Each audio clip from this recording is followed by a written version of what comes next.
What's up folks, it's 2Bricks and I'm here today to talk to you about some positive stuff.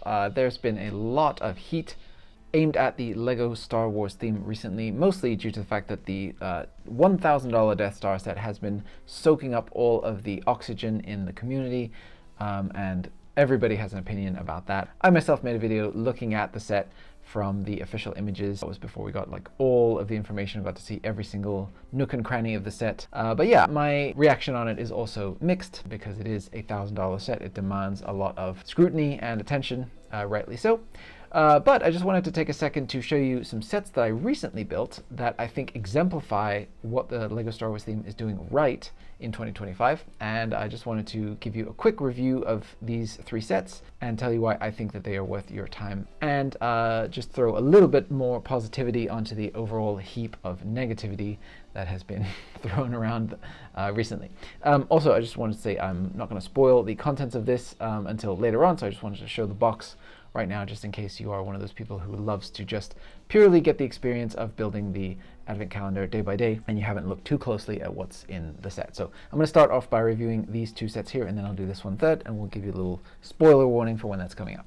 Alright, so let's get into the video today and look at some things that I think are great about LEGO Star Wars in 2025. So starting off with Jango Fett's Starship here, of course we all know it is designated as the Slave One in the Star Wars universe. No big deal about the name, name what's in a name after all.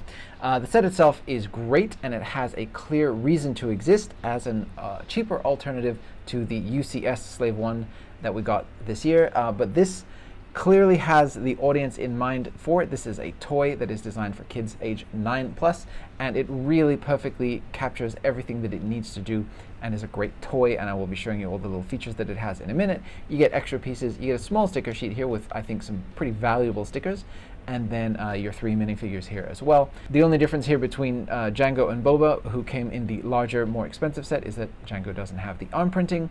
And then we also get the addition of a new Kaminoan figure with a brand new head mold. So absolutely fantastic on that. We'll take a closer look at those in just a second.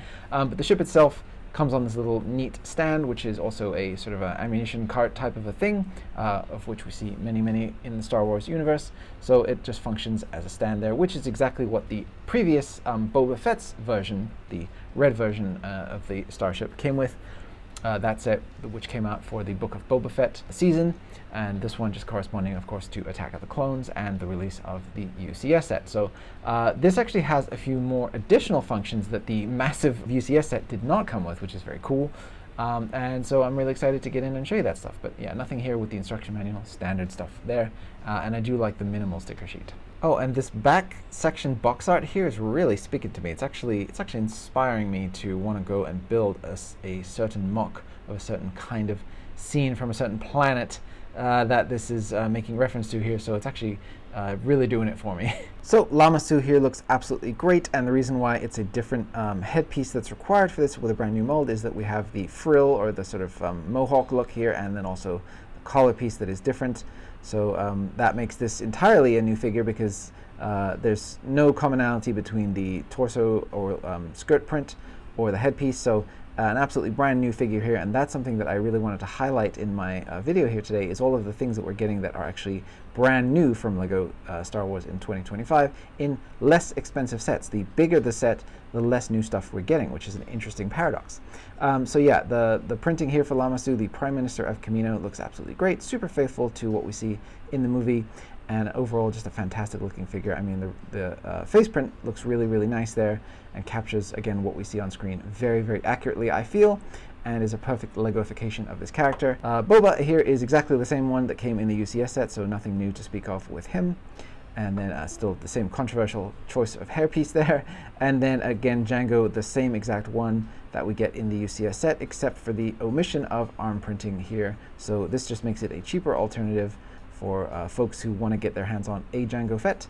And of course you can swap out the hairpiece there for the helmet, and it looks absolutely great. And you do get 2 additional rangefinder pieces here, so for those folks who are trying to replace all of their rangefinders in their clone armies, you're off to a start here with 2 additional ones there, so that's 2 clones covered.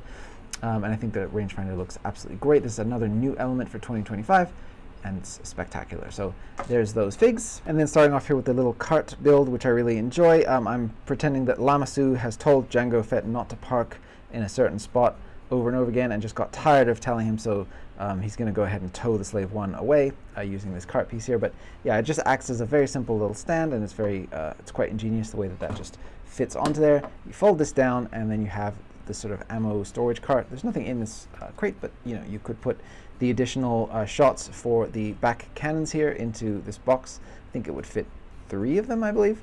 But then the overall shaping and the use of a lot of these triangle tiles here I think is really nice. And then overall it's just a very useful little cart thing that you can put into the background of a set. This even kind of reminds me of the one that we were getting with the gift with purchase for the Death Star, which obviously that gift with purchase is a very valuable item, but here you're getting another sort of weapons cart thing that's very similar to that. Obviously it's different, but the same idea, and you know, we're getting it here in this really cheapy set, so that's nice. So there that goes. The Slave 1 itself has really great shaping overall. I love the subtle angles, the way that this back section is pitched up here. I mean, they really know how to build a Slave 1 at this point at pretty much every scale you can think of. This does have the gravity assisted feature here with the side fins, although you do need to help it along sometimes because there's just really not that much weight on this thing to be able to activate that feature, but that is the idea. We have room in here for both of the figures, Jango and Boba, which is really, really cool, and then a very simple opening cockpit.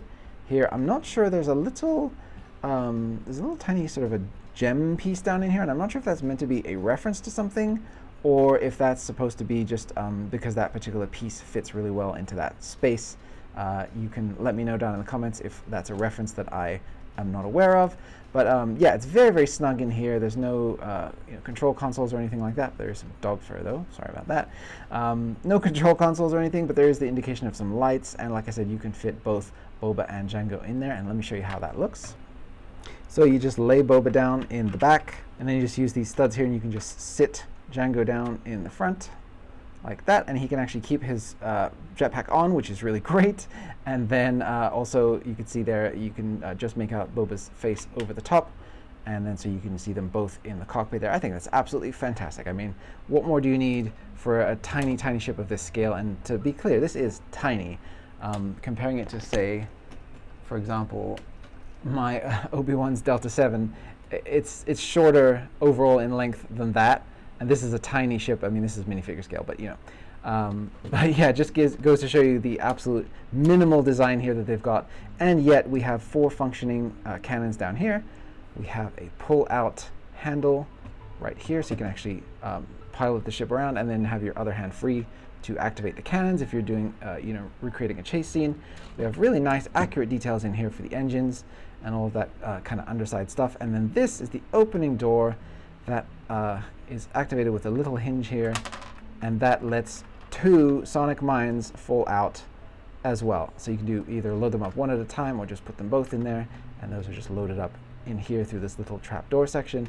And I think that's just so great. I mean, the actual UCS Slave 1 could not do that, could not do that feature. It has sonic mine in it, but it's in the accurate spot, which is back here, but they weren't able to come up with a way to actually fire it off.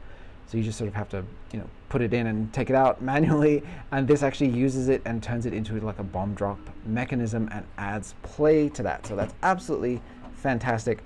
There is no indication back here for this sort of closing of this back section or any kind of opening ramp or anything like that. Of course, the scale is very, very prohibitive at this scale, so I do forgive that. They have the 2 stickers here for the front details, which I actually called out in my UCS review that I felt like these could have actually used stickers because the details were a little bit larger than what the brick built thing techniques allowed for.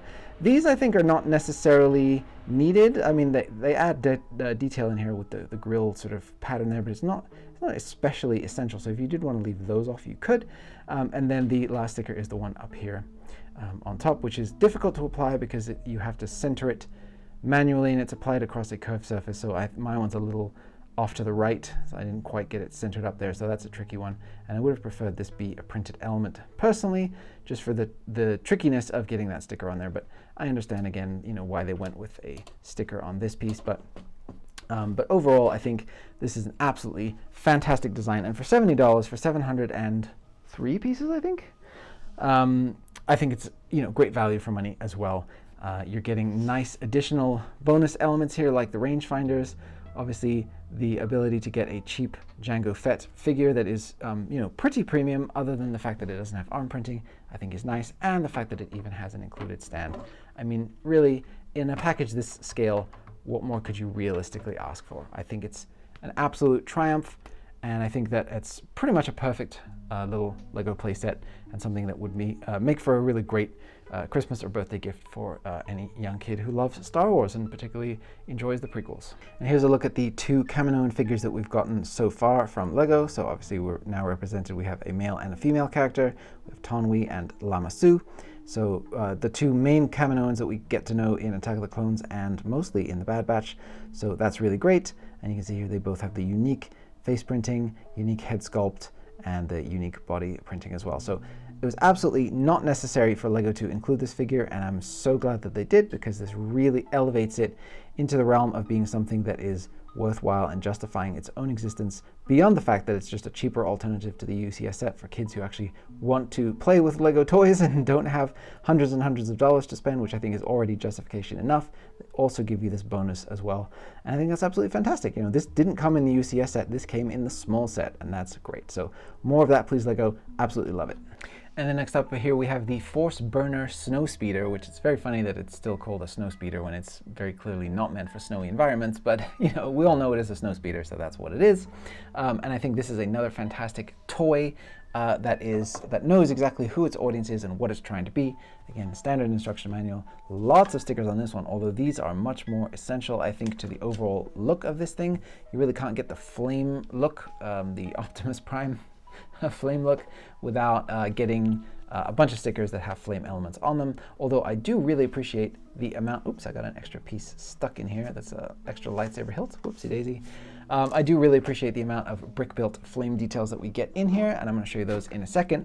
But the figures that we have on this one are Sig Griebling, Darth Dev, and Solitus, or Solitus, I don't know. We'll take a look at those first here in a second. But I want to say just overall, I think that this is a really, really effective toy, and I was really surprised when building this how much fun I had with it. Nothing really notable in the extras pile here, so we'll just skip ahead and take a look at the actual set itself. So first up, we'll take a look at Jedi Sig Griebling. He's obviously come a long way in his training. He has a full-on lightsaber now, and it's the first time we've ever gotten an official orange lightsaber from Lego. At least I think so. Yeah, I think it is.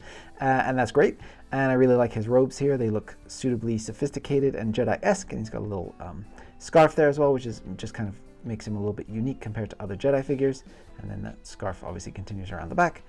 Sig gets the more pensive face here, as well as the more like action-ready, excited face, which is great. So really nice little figure on that, and very useful for just kind of a wandering Jedi kind of character. We get the second use of this hairpiece in this review, which I think is very funny. But this is Darth Dev, and he's got premium arm printing there, really, really nice. This could make for a good Winter Soldier arm if you, although is that the right arm for Winter Soldier? Oh dang, I don't know. But anyways, you could obviously do a cyborg type custom character for this, and it would work really, really well. All the detail that they put into this thing with all the little metallic areas and little fabric pouches and buttons and things looks really great.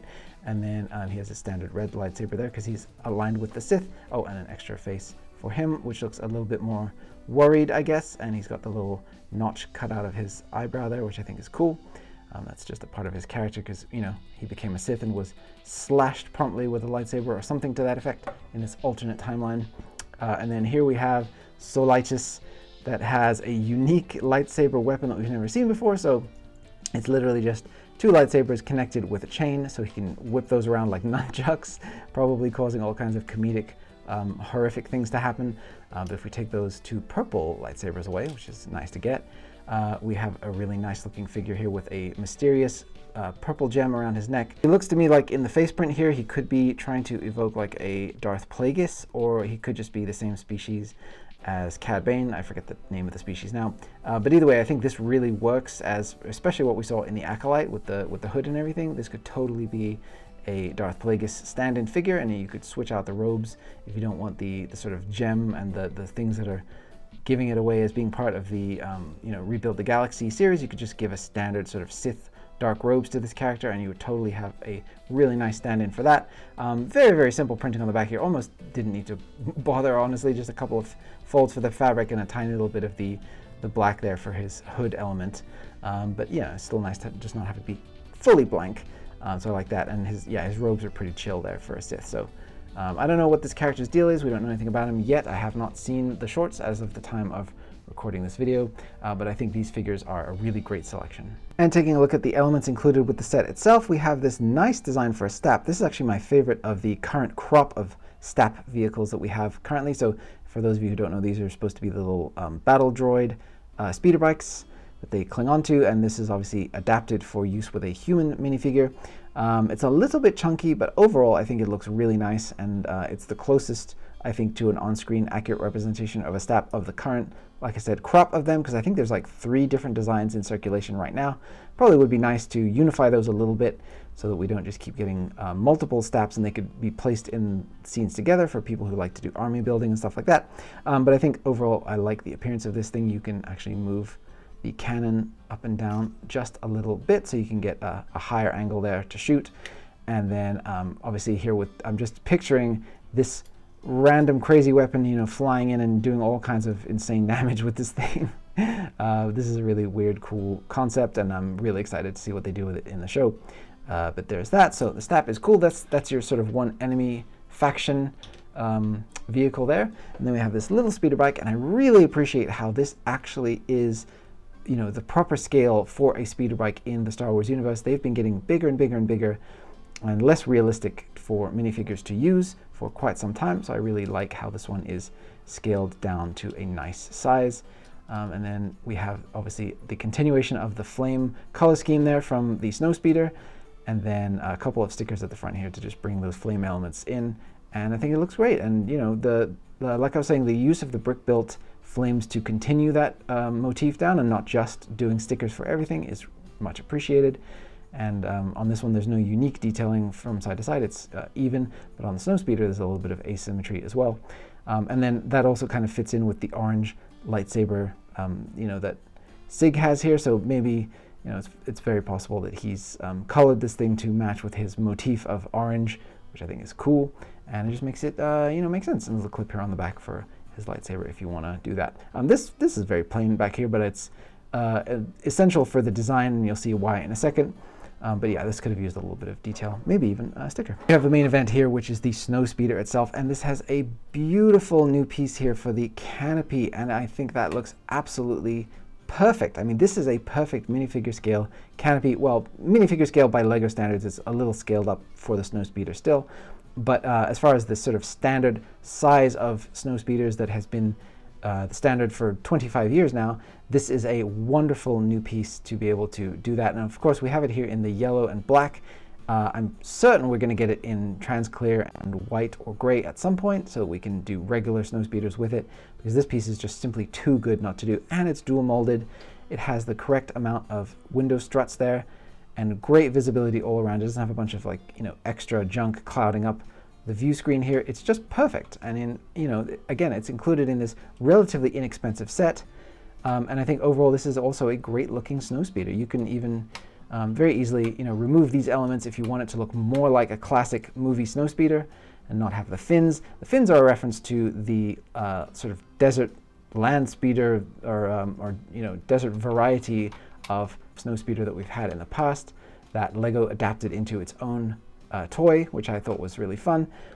In the back here we have, again, continuing the orange detailing there for the engines, and we have a single cannon, which obviously is comedically oversized compared to the rest of the thing, but I actually think this is a really, really nice looking toy overall. I did mention the little bit of asymmetry in here, so you can see the slightly different flame detailing from side to side, just to give it that slight bit of randomness, and a lot of really useful these sort of, you know, cut tiles here in the black and the orange, another orange one here, and then a yellow one on this side. So lots of really useful pieces for you know, building, and I think the technique that they did for the front here looks really, really good. Even though you do get this little awkward triangle gap in the middle here, it's really not that noticeable from most angles, and it captures the shape really, really nicely there. So that's great. It does have a chunky underside with a couple of clips here for the character's lightsabers, and then obviously the elephant in the room is that there's a big hole right here. What is going on with that? Well, the Snowspeeder is designed to be a two-parter vehicle. So you plug in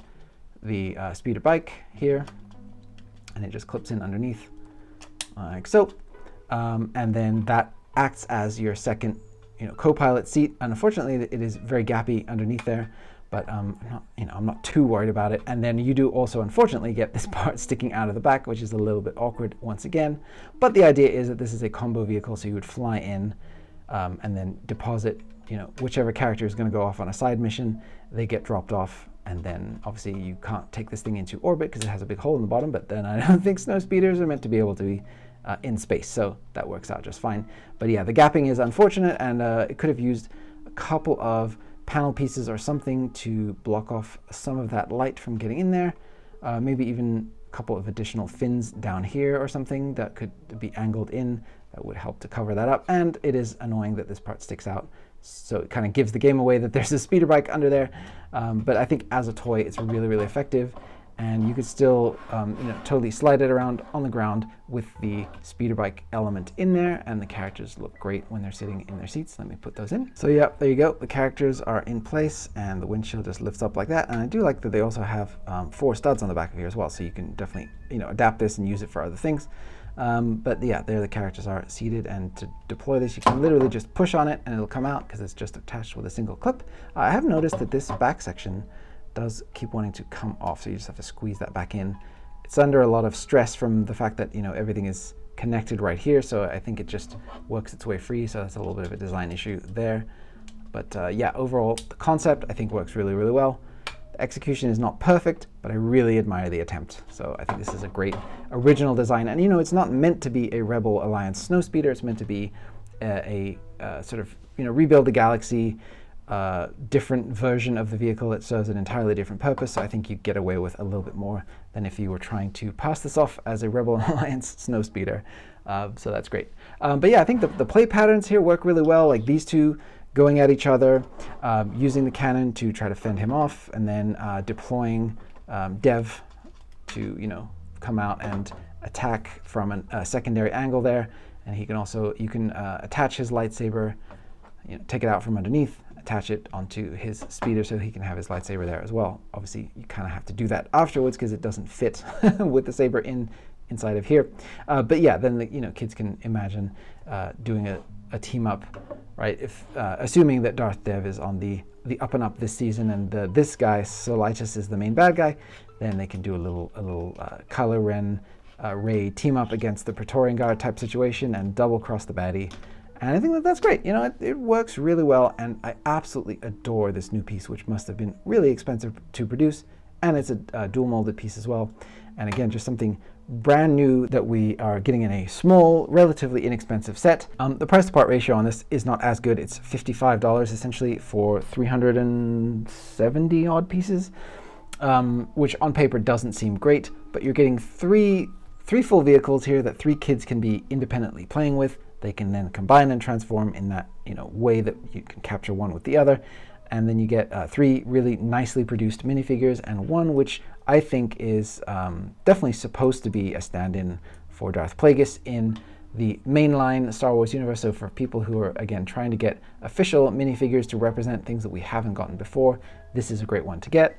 And then, as again, the premium kind of production quality here on the Darth Dev minifig with the really nice arm printing and really useful torso and legs, again, makes this a really useful set for Star Wars people who like to build mocks and remix things and actually, not just display their sets, but actually use them in other ways. And I think that this is another one that really justifies its own existence. And I just love the Rebuild the Galaxy theme, and I hope that we get to do a lot more with this in future, because it's filling in a lot of interesting, fun gaps and what-if scenarios and giving us really cool toys. The Dark Falcon was a really, really great highlight for me of last year, and I think getting a little bit more crazy, wacky stuff is very welcome. And it's also giving us characters like, for example, we got Dark Rey, Sith Rey in the Dark Falcon, and now Beach Luke, and now we're getting things like a potential Darth Plagueis figure here, which I think is really great. So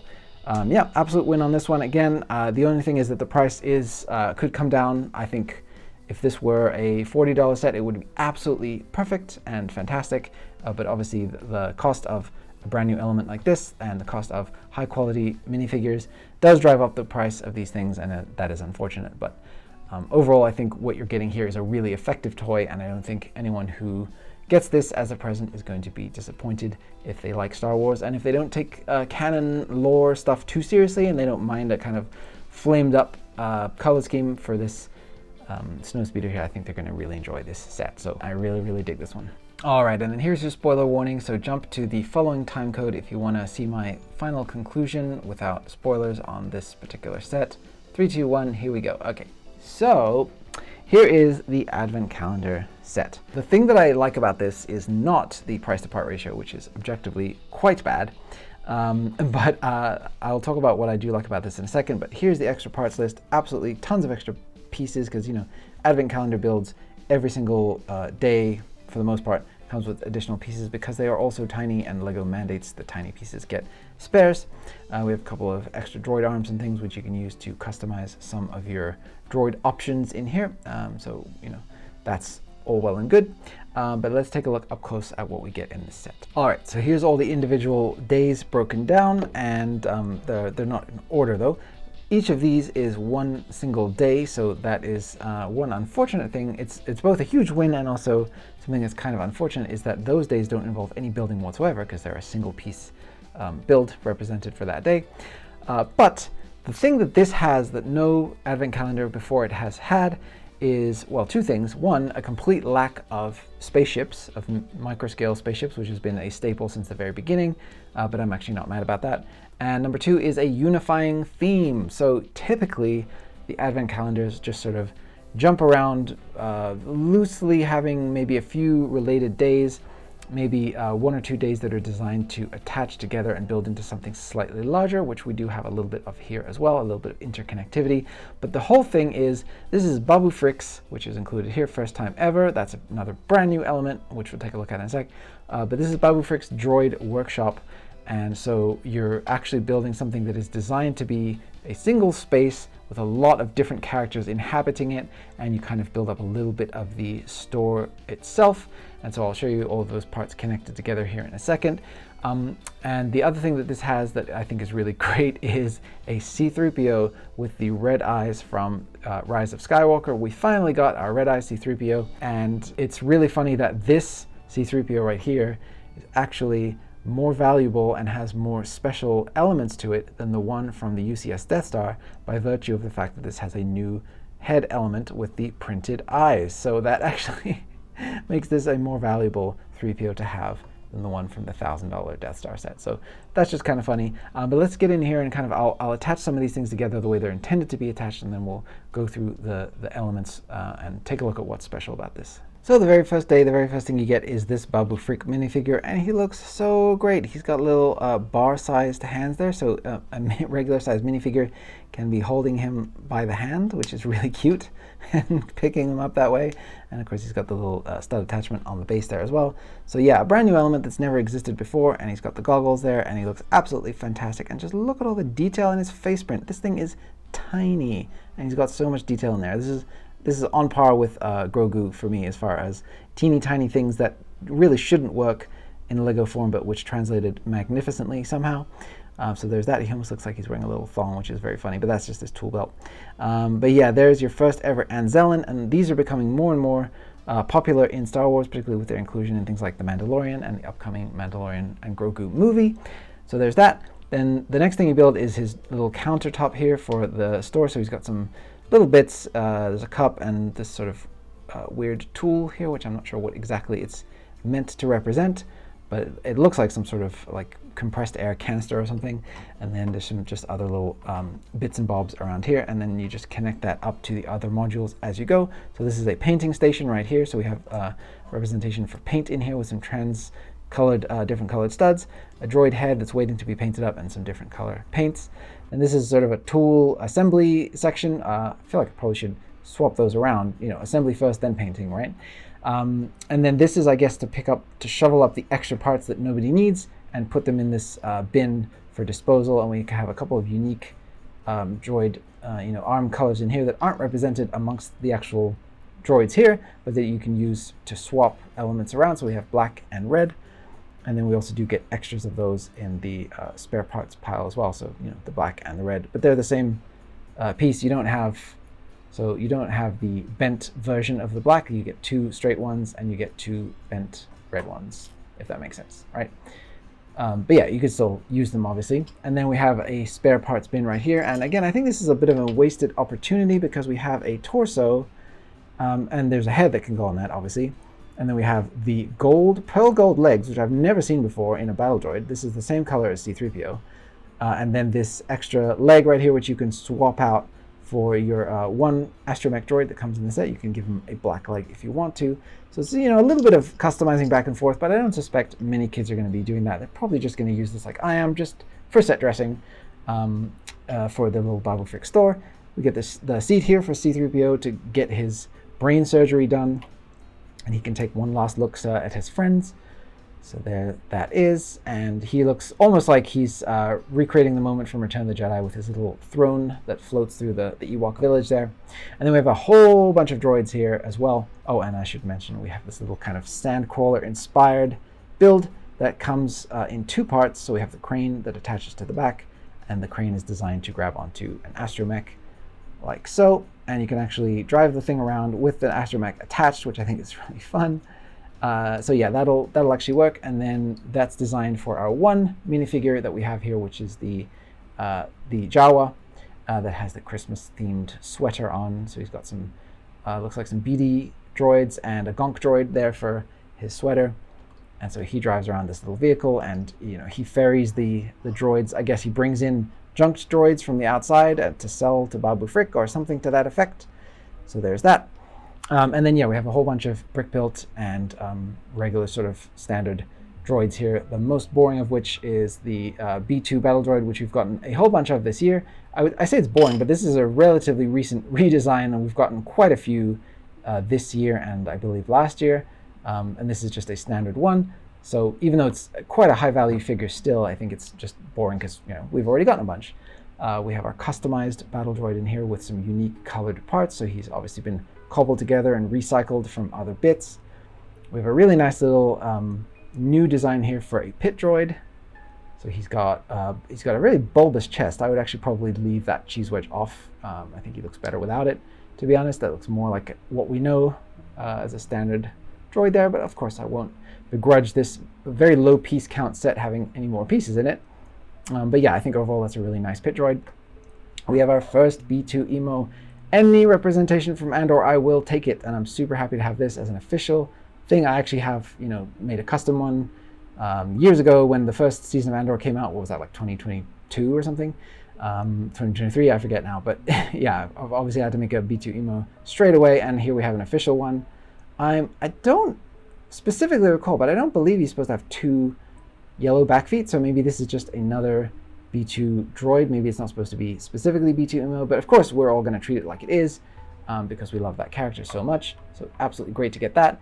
We have a BD unit. This is, I believe, the same exact printing as the one we got in Pelimoto's garage, so it's not supposed to be BD1.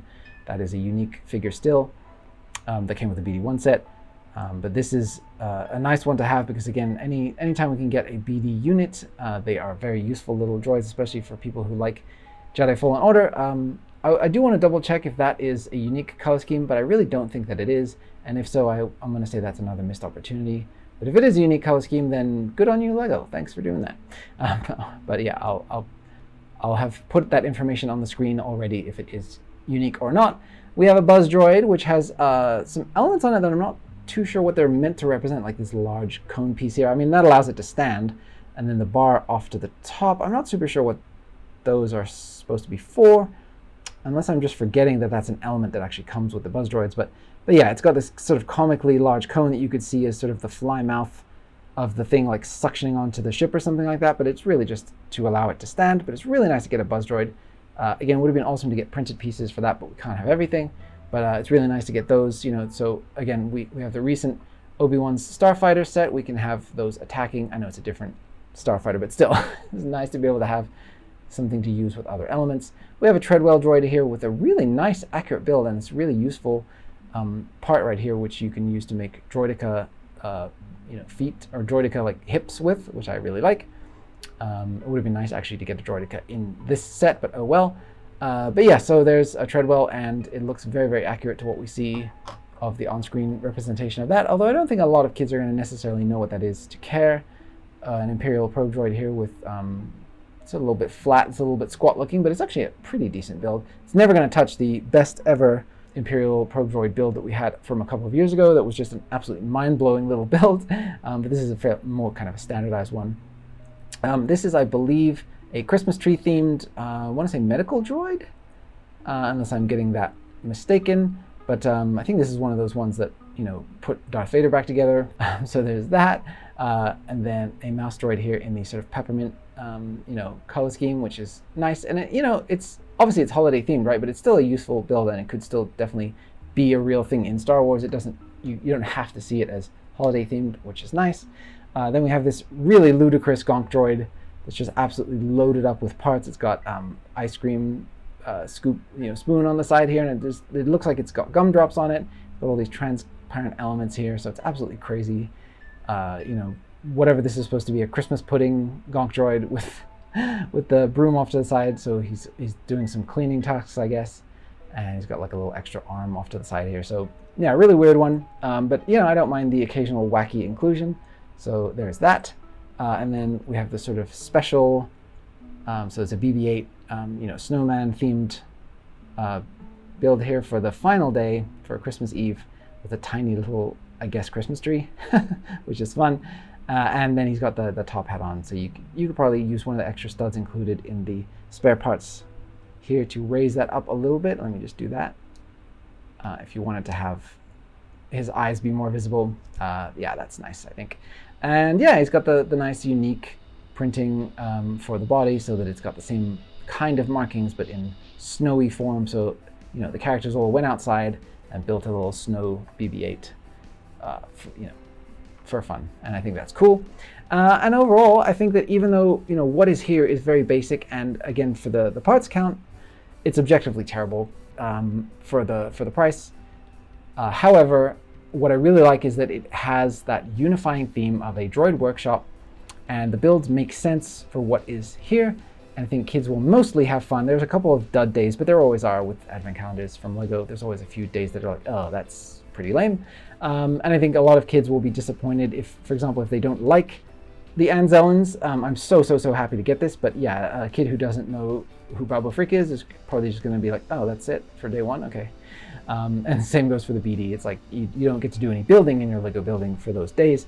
So it would have been nice to maybe throw in some sort of tiny little side build for that, like the same way that they did for the Christmas tree here. These come as a single day, and it would have been nice to get tiny little side builds for those, so that you can build something every single day of the month that you're counting down. But that's my only real major criticism, other than the fact that these advent calendars always come with really limited piece counts, and they're quite expensive, but it is that novelty item that you're paying for. And the way that it's packaged and everything with the separate windows and the boxes and all that stuff, it is fun. And opening up each day, I feel like you do wring a little bit more joy out of the plastic bricks than you would if you were just building a Lego set. Because if you just bought this on its own as a set and you dumped all the pieces out and you built it in one go, obviously you'd be like, oh, that's a total ripoff. But for some reason, the advent calendar presentation of it makes it feel more special. And I just really think that, again, getting a brand new element here, brand new character representation with BD1, with B2 Emo, a new BD unit, another one of these. So if you didn't happen to get any of the sets that had the new B2 battle droids, there you go, you're covered on that. There's just so many cool elements here. And I believe that this astromech came in the Ahsoka Starfighter, although I may be mistaken on that. But again, that's another nice way to get that particular figure if you never got it. And there's a lot of new good stuff here, so I'm really impressed with that. So yay for that. I really don't miss the tiny spaceships. I think they were starting to get really comical. Some of the representations for the starships were getting really quite bad, I think. And I think switching it up and having a year where they do all droids is a really fun idea. I'd like to see a different, unique theme for next year. And when I did my own personal advent calendar build with bigger, beefier builds, I did spaceships, one from each part of the on-screen elements of the saga, and that ended up being 25 unique builds, and I had a lot of fun with it. So I think, you know, I had a theme in mind, which was tying the entire saga together, and then here obviously they had a theme which was Babu Frick's Droid Workshop. What if there's a bunch of cool, weird, wacky droids in there? And I think it really works, and it's a great way to give us a brand new character and have a good reason for him to exist. And that's just what I think about this. So yay, super fun, super good. Really nice job, LEGO, once again. In conclusion, I think that there's still a lot to love about the LEGO Star Wars theme in 2025. It's just that the smaller elements tend to be overlooked in the content creation sphere by the big splashy things that it's a lot easier to complain about, and the sort of more negative videos tend to get more clicks because people are mad and they want an outlet and they want someone to go to and watch the video and watch them agree with how they're mad. So I totally understand that, but I do think it's nice every now and then to take a step back and look at some other elements, because I do think that there's still a lot of cool stuff going on, and LEGO Star Wars is still far and away my favorite theme of LEGO. I've always been a LEGO Star Wars collector for 25 years now, and I hope that the theme continues and brings us new stuff at reasonable prices for many, many, many years to come, because yeah, I absolutely love it. And of course, Star Wars isn't going anywhere, so why would LEGO Star Wars? So there you go. All right, so now on to my patron shout out for the video. All right, and today's patron shout out goes to Iggy, and Iggy, I'm assigning you the character of CT21661, aka Ziggy, the elite clone trooper who saved his entire unit from a separatist attack, but was badly burned and left scarred in the explosion. And his brothers decided to honor that sacrifice by painting up their uniforms and adopting the color scheme that is inspired from my end in the real world by Ziggy Stardust, and has that nice red sort of streak across the face there, which I think is really cool and sweet, and I hope that you like that too. Patrons like Iggy are helping me to do all of the crazy stuff that I'm doing over here on 2Bricks. So if you want to get yourself some artwork, attend bi-monthly hangouts, get discounts on my Rebrickable store, get shout outs in my videos, and all kinds of other cool stuff, head on over to patreon.com/2bricks and check it out and see if there's anything there that tickles your fancy. Otherwise, you can go ahead and just like the video, subscribe, comment, share, and all that good YouTube stuff. That helps a great deal as well. Thank you to everyone who's watched up to this point. I really appreciate you. I'll see you on the next video, and may the Force be with you.